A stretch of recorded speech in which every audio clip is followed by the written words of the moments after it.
경찰대 편입학 언어논리 문제가 오늘 올라왔습니다. 작년에 4월 중순에 올린다 그랬는데 5월 중순에 올렸어요. 영상 설명란에 시험지 링크 올려둘 테니까 수험생분들은 꼭 풀어보시길 바라고요. 핵심부터 말하자면 두뇌 보완 계획 100, 200 꼭 풀어보세요.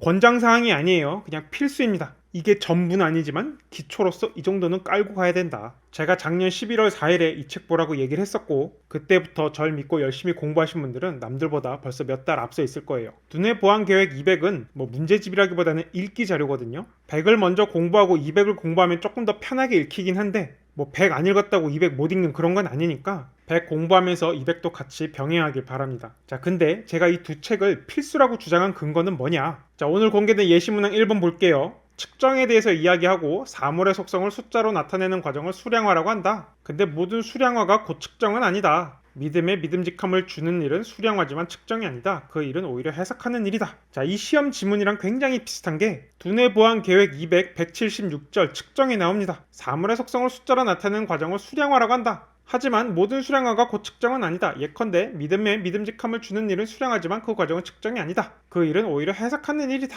와우, 이 책을 읽었던 분들이라면 지문을 굉장히 빠르게 읽어나갈 수 있었겠죠. 자, 2번도 볼게요. 과학의 각 분야는 하나의 패러다임을 갖는다. 패러다임은 이런 거다. 처음에는 풀 수 있는 퍼즐이라 여겼지만 결국 아무리 애써도 풀 수 없을 때 이를 변칙 사례라 한다. 이런 게 쌓이다 보면 이제 대안 패러다임이 등장한다. 이 내용은 두뇌 보완 계획 200, 185조 패러다임이 나옵니다. 처음에는 퍼즐이라 생각했지만 결국 아무리 해도 풀 수 없을 때 이를 변칙 사례라 한다. 그리고 또 대안 패러다임이 생겨난다. 굉장히 비슷하죠. 자, 3번도 수성의 근일점 운동과 관련하여 수성과 해 사이에 있지만 아직 발견되지 않은 행성을 불칸이라고 가정했었다. 이 수성의 근일점 운동과 관련하여 수성과 해 사이에 놓인 행성 불칸 때문이라고 생각했다. 굉장히 비슷하죠. 자, 그리고 이제 독해 문제가 나오다가 8번, 9번, 10번 논리 퀴즈가 쫙 연달아 나와요. 참고로 이 10번은 2021년 민간경력자 7급 국가직 논리 퀴즈와 매우 유사합니다. 자, 근데 이런 논리 퀴즈 내가 한 번도 준비해 본 적이 없다. 빠른 시일 내에 기초적인 풀이 방법을 익히고 싶다. 그런 분들을 위한 자료가 마침 준비되어 있습니다. 사실 경찰대 분들을 위해서 준비한 것도 아니고 지금 공개할 것도 아니었는데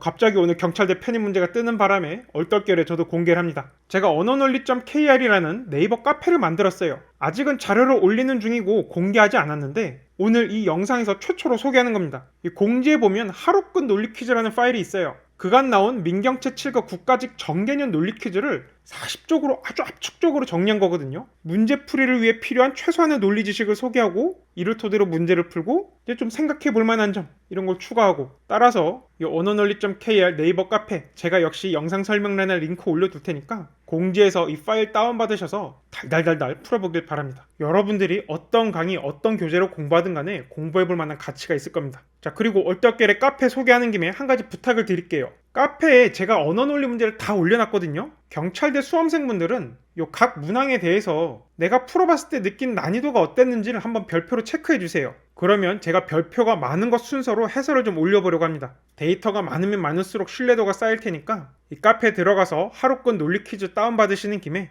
경찰대 언어논리 예제 문제 전 문항 난이도 평가 좀 부탁드릴게요. 혼자 시험지 다 풀어보시고 이를 토대로 체크해보시면 됩니다. 이게 11번 논증 분석 문제, 12번도 논증 분석 문제인데 논리 퀴즈의 확장판이라고 볼 수 있습니다. 이미 이런 문제들은 피셋에서 수도 없이 나왔고 제가 논리 퀴즈 매뉴얼에서 충분히 훈련시켜 드렸으니까 이런 문제가 낯설다 하는 분들은 그 책을 보시면 되고요. 13번도 기초적인 논리 개념을 묻고 있어요. 참고로 이 내용은 제가 PPAT에서도 설명했던 거예요. 양립 가능하냐, 일관적이냐, 반대 관계냐, 소반대 관계냐, 모순 관계냐. 이 강의는 정치할 생각이 없더라도 재밌게 볼 수 있으니까 꼭 한번 봐보세요. 자, 그리고 14번 원인 분석 방법 공변법이 나왔는데 이 내용은 두뇌 보완 계획 168절 탑탁이 있는 내용입니다. 두 개 그냥 똑같은 방식으로 풀 수 있는 거예요. 이걸 연습해봤다면 이 문제 아주 편안하게 풀 수 있었겠죠. 참고로 말이 나온 김에 제가 어디서 제보를 듣기로는 어떤 강사분이 두뇌 보완 계획 100을 굉장히 비추천한다고 하더라고요. 근데 참 이상해요. 제가 생각할 때 두뇌 보완 계획 100은 진짜 엄청난 책이거든요. 그래서 제가 이 책으로 강의도 찍은 거고요. 아니, 이 좋은 책을 왜 비추천할까? 제가 생각할 때는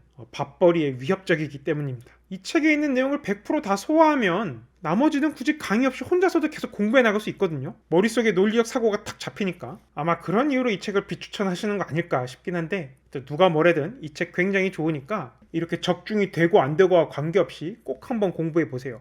수험생이든 아니든 이 책을 일생에 한 번은 완독할 만한 가치가 있습니다. 참고로 예전에는 이 책에 있는 내용이 다소 정치적으로 편향되어 있다 이런 비판도 있었는데 제가 강의를 시작하면서 이런 것 좀 고쳐달라고 강력히 주장해서 해당 부분들이 싹 다 수정됐어요. 그러니까 여러분의 정치적 성향이 어떻든 간에 지금 서점에 나와 있는 것들은 편안하게 공부하실 수 있어요. 자, 그리고 17번에 강화, 18번에 비판, 약화 문제가 나왔는데 이 두 문항에 대해서는 제가 해설 강의를 올릴 때 따로 또 코멘트를 하겠습니다. 자, 이제 골 때리는 건 21번부터 25번까지예요. 21번, 22번 지문으로 튜링 기계가 나왔는데 와, 진짜 너무 구체적으로 나왔어요. 이 내용들이 뭔가 되게 복잡하고 어려워 보이지만 사실 하나하나 대응시켜가면서 실제로 머릿속에서 이걸 굴려가면서 읽어보면 그렇게 어렵지는 않아요. 어렵지는 않은데 시간을 굉장히 많이 잡아먹기 쉬워요. 그래서 이런 문제를 잘 풀려면 앞에서 1번에서 20번까지를 아주 빠르게 풀어나가면서 거기서 시간을 좀 벌었어야 됩니다. 그리고 그렇게 번 시간을 이 뒷부분에 싹 몰아야 돼요.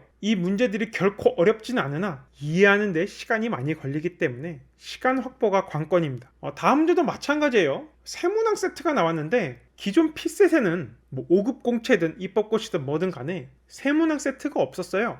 근데 경찰제 언어논리에서 처음 세문항이 나왔다 이거죠. 그리고 난이도도 결코 쉽지가 않아요. 앞에 거는 시간이 걸려서 그렇지 이해하는 건 어렵지 않거든요. 그냥 그렇구나 하고 받아들이면 돼요. 그런데 이 지문은 좀 생각을 많이 해야 된단 말이죠. 참고로 이 주제와 관련된 내용이 기초적인 게 두뇌 보안 계획 100에 이렇게 있긴 해요. 그런데 시험 지문은 이 내용에서 한 단계 더 나갑니다. 그래서 이 앞에 두 문단까지는 들어본 분도 많고 쉽게 이해할 수 있을 텐데 그 뒤에 나오는 반복 게임은 결코 쉽지가 않아요. 차라리 수능에 가깝거든요. 그래서 시간이 좀 여유 있는 분들은 제가 전에도 추천드렸듯 수능 전개능 기출분석의 추월차선 2 이거 틈날 때마다 듣는 것도 추천드릴 만합니다. 물론 시간이 없다면 두뇌 보안 계획 100, 200에 일단 올인하시고 이후에 논리 퀴즈 매뉴얼, 강화 약화 매뉴얼, 그리고 언어 논리 기출문제 여기에 집중하세요. 언뜻 공부량이 굉장히 많아 보이지만 겹치는 내용이 굉장히 많습니다. 이게 선발 인원이 워낙 적은 시험이다 보니 많이 공부해서 손해볼 일은 별로 없거든요. 최대한 많이 공부하실 수 있길 바랍니다. 그러면 구체적인 기출문제 해설은 여러분들 체감 난이도 평가 여기서 굉장히 별이 높은 것들부터 시작을 해보겠습니다. 많이들 참여해주세요.